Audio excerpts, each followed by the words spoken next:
Guys, we're back with another sofa Q&A life update with Jenny D. How are you guys? Welcome back to my channel.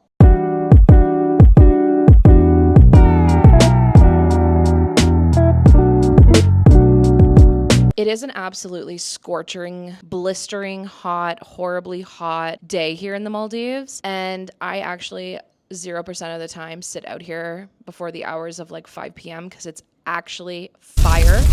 But I've got the fan going, so hopefully I can last out here for a while. Anyways, guys, I asked you to send me your questions over on my Instagram story, and I got a lot of questions. I'm excited to answer them with you. Some of them you guys have been asking me for literally a year, which I just don't want to talk about, but maybe we'll get into it in this episode. Okay, so I got a lot of questions about my family back home. I don't know if they want me to go into the full details, so I'll just give you guys the basics. I have a mom. My mom is originally from Montreal, which is in the French-speaking province of Canada. And my dad is also from Montreal, but he grew up more on the English side of Montreal. And I have an older sister who's 7 years older than me. And then I also have a brother who's 5 years older than me. So I am the baby, which makes me the queen of the family. And everybody knows that. So it's pretty sweet.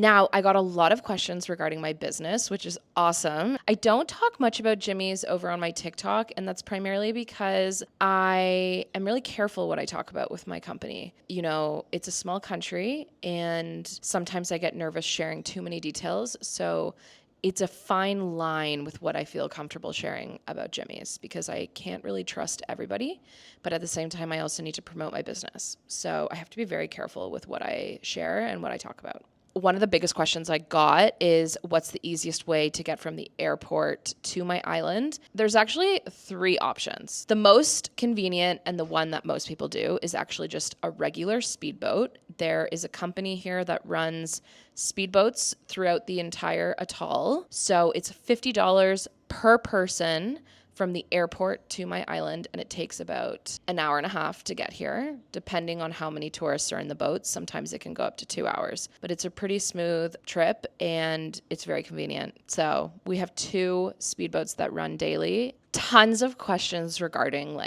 how I adapted from Canada to living a very island life. And kind of like what I went into my other video, my first ever YouTube video, it was a hard adjustment. When you leave your home country where you're, accustomed to how the life is over there, and then you move to a completely different country with an entirely different system and culture and, everything is different here. It was very hard. However, island life is so good for me. If you ask my family, they would have assumed that I would probably never live in Toronto just because of how my lifestyle was growing up. I escaped Toronto in the summers. I escaped Toronto when I was 14 years old and went to a boarding school. I then went to university on the other side of Canada. Toronto was just never home. Now, even more when I go home, I'm a tourist. There is so many things that I have no idea. When I go home, I have to ask my friends, what's a good restaurant? How much does the subway cost now? I'm a tourist. I don't feel connected to Toronto at all. 0. It's where my friends and my family live, but Toronto itself, I have no connection to the city. Whereas island life for me, I love the simplicity of it. And it's really taught me that you really don't need much to be happy. I was really fortunate that I grew up very stable in a very nice family in a nice neighborhood, having access to literally everything I want at my fingertips. And I realized here that as grateful as I am for those experiences and having such a wonderful childhood, you really don't need much to be happy. And I really love that. Do you guys have any courses for non-swimmers who'd like to explore the ocean? Absolutely. You do not need to be a seasoned free diver, whatever. You can literally be a beginner. My husband and I combined have over 14 years experience in the dive industry. So we are very seasoned and we know how to handle all levels of swimming. And actually some of my favorite guests that I've had have actually been non-swimmers because I love to see the confidence grow and I love to see people taking risks and just literally diving into something new. It's so great. So we have all the equipment you would need as a non-swimmer. We have life jackets, we have a safety ring, we have all the mask equipment, everything you would need. On the topic of Jimmy's, a lot of people were asking me, how was it to start a business here? And just lots of questions regarding as a foreigner also how it is to run a business here. It is not easy, okay? Maldives does not have a PR status here, even if you're married. So I don't have any choice but to be under immigration, under a marriage visa, which essentially gives me no rights in the country. So even though I'm married, I can't own a business. I also can't own property. So if you've been following me for a while, you will know that I started 2 businesses last year. I started Jimmy's and we started this house. Surprise! Everybody's freaking out that this house is on Airbnb. Guys, I work in tourism. I don't know what else to tell you. We built this house for us to live in, but we're also offering it as a homestay. It's really not a shocking thing. I just found it very interesting that you guys all thought I was getting a divorce. A divorce? Guys, he's stuck with me forever, whether he likes it or not, okay? Starting businesses are very difficult. If you're a foreigner like me and you're married, you really got to look into your rights, okay? I hate to tell you guys, but so many expats who get married here are shocked when they get married and they find out that they have no rights. That's the reality. So if you're looking to start a business, get yourself a lawyer. Get those contracts signed and sealed. Very important. It was the best money I've ever spent. My lawyer also helped us start the business. There's a lot of paperwork and a lot of government websites that you need to register in and get all these things done. So my lawyer really helped me with that because I'm obviously a foreigner, so I'm not really familiar with the law. And then on top of that, it's my husband's first business too. So we just wanted to make sure that everything was perfectly done. In my opinion, a boat is one of the best investments you can make in the Maldives because if you literally want to leave the island, you need a boat. So having your own boat is just incredible. What was the biggest mistake that we made while building our house? That is a great question because there's a lot. This was the first time I've ever done a home renovation. And then on top of that, add in an island. I'm not familiar in general with how homes are built here and all the water systems and the sewage systems. My husband was in charge of all of that. He was in charge of all of that and the electrical work. I was very much on the design and the architecture. So many people have asked me if we worked with a designer. Yoo-hoo! That would be me. And I spent hours on Pinterest. So when we walked into this house, we already could vision what the inside would be because it was already kind of designed by the walls. You walked in, you were in the living room, there was a kitchen and a bedroom and another bedroom. It was very set up. And so we didn't really think much about changing the interior much because the walls were already there. And at that point we were we already know we're going to go over budget because that's normally how it works in construction. So we just didn't want to add extra to the over the budget that we most likely would be. But it's actually one of our biggest regrets. When you walk in, you're right into the living room. There's walls that make the house a little bit more closed. And one of our biggest regrets is actually not ripping down one of those main walls and making one giant living room, kitchen, open air situation. Because from our patio door, imagine if we had the kitchen and a living room and it was just a one free flow room. And then our kitchen should have been a bedroom. You've got a walk-in closet, which is our laundry.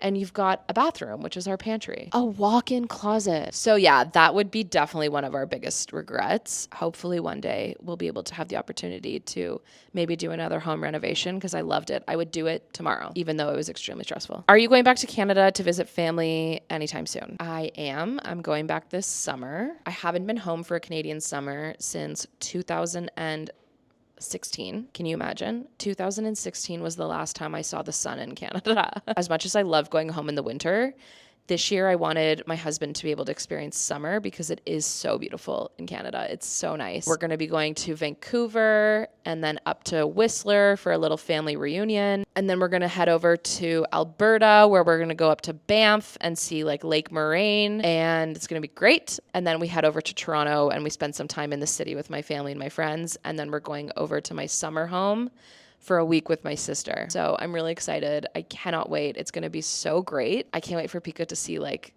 how it was minus 30 the last time he was home. And then now it's going to be 30 plus 30. We have a boat. We have both, guys. Big misconception about Canada. The biggest challenge about living in the Maldives right now regarding the residency status, this is a really big challenge. Okay. And when you are a young adult, you don't really think about these things because life is amazing and I'm in the Maldives and everything is perfect. And then when you get married and you settle down and you have a business and life gets a little bit more real, This is so super, super challenging. So some sort of PR situation would be best case scenario. I really hope that, as more marriages happen like ours. And like, I know that I joke about this, but in all seriousness, the heat destroys me. Like, I don't think you guys fully understand. It exhausts me. My skin gets so burnt. I do not go outside before the hours of 4 p.m. because it's so hot. That is actually a really big challenge for me. It might not be a challenge for everybody, but for me it is. It's really debilitating. I would much rather minus 30 than 40 degrees. When did you get the realization of I did it? I actually did it. I achieved my goal. Like, when did you start to feel it? I love that question. Thank you so much. I've talked about it before that 2023 was a really hard year for me, and I sought some therapy because mentally I was doing really bad. And I knew that I had to get out of that because, as you guys can see, I'm like a very bubbly, happy, outgoing person. The Jen in 2023 did not look anything like this. Like, I was negative. I was sad. I was angry. I was crying all the time. I was eating, then I was binge eating, then I was not eating. Like, I was just so unhealthy. And I knew I had to make a change. And I knew that for me to survive in this country, I really needed my own space and I needed a future because I was going to be turning 30 that year. And I needed a life. I really did. Through a lot of hard work, my husband and I, we did it to finally achieve our dream of having our own excursion center. But then we also built a house. The day that we moved in here and slept in here and our cats were happy and we were happy, I knew that that was the moment. Because at the end of the day, you can have a job and you can have a business, but to come home to a safe space is actually life-changing. I can see how happier I am and also my husband. Like, I can see his happiness. I can see that he has what he's wanted. And then because we are both happy, our marriage works, right? Both people have to be happy in order for things to go well. And it's not saying that, I'm never going to have a bad day. Of course I have a bad day. But I think that when you have a strong partnership and the majority of the things in your life are where they need to be, life is so much easier. What was your best ocean encounter? I mean, I've had some incredible ocean encounters, but for sure, the blue whale with the calf. It was absolutely insane. I cannot believe that we saw a baby blue whale. And from now, what we're understanding that Pico might have taken some extremely rare footage, which is insane. What is my most favorite thing and least favorite thing about the Maldives? I would say my most favorite thing is probably the peaceful life here. I love the island life. You could never catch me living in Malé, honestly, ever. Even though island life has its struggles, like we need to get all of our goods from Malé. We need to go to Malé to do absolutely anything, like the bank, going to shops, going to the dentist, the doctor. Like we have to go to the capital to do all those things. But coming back to this peaceful island where everything just seems right is incredible. There's nothing like it. Nothing compares. I grew up in Toronto, Canada, the largest city in Canada, and this life is unmatched. All I hear right now is birds chirping. I hear no vehicles. I hear nobody screaming, nobody yelling, no ambulances, nothing. I hear the waves crashing at the beach. Who wouldn't want that? My least favorite thing about living here would probably be the fact that I have to go to Malé for absolutely anything. Yeah, just the inconvenience of living on an island. This is probably my least favorite thing. What's your relation to the locals like? Do you feel accepted? Any challenges? I have been really, really lucky. I mean, of course, there's going to be people that don't like me and they don't like the way that I live my life and they don't like me on social media. And that is okay. We are all different human beings. At the end of the day, we all have to respect each other. If I moved home to Canada, what kind of job would I see myself working? I've actually thought about this so often because I've thought about it. If Pico and I decided to ever move back to Canada, what would we do? And I think the biggest question is more, what would he do? Because in Canada, to get a job without a university degree is pretty much impossible at this point, unless you want to work in a trade like electrical, garbage, carpentry, like things like this. These are very good paying jobs, right? But it's not something that I can see Pico doing. And then for me, I've been out of the job industry in Toronto, I don't know, since I was 16 years old. Like a company would have the hardest time hiring me. I would probably enter like an entry level job and then I would be paid so little. So it would be very hard for me to move back to Canada. It would be very hard, but I've thought about it a lot. And let's finish it off with one of the best questions of all. I know you're a Swiftie, your fave album and fave song from the album. That is such a hard question because I just genuinely feel like I have eras as well, but like I'm still pretty stuck on the Tortured Poets department. Like I just think the album lyrically and everything is so fabulous, and I would say I can do it with a broken heart because when the album came out, it was like in 2023, and I was in such a bad spot mentally, and she really gave me the courage to push me, and that I can do hard things and I can do it, and I'm strong and I will succeed. And that song just like really hit home to me. So I love it. I love it so much. Thank you all so much for all of your wonderful questions. That is all I can do right now because I have to get ready. I have a group arriving and I'm trying to do it all in one day, guys. I'm trying really hard, okay? Anyways, lots of love to you all. Thank you so much. Give this video a like, subscribe, comment, whatever you guys want to do to support. I'll always be appreciative. Bye.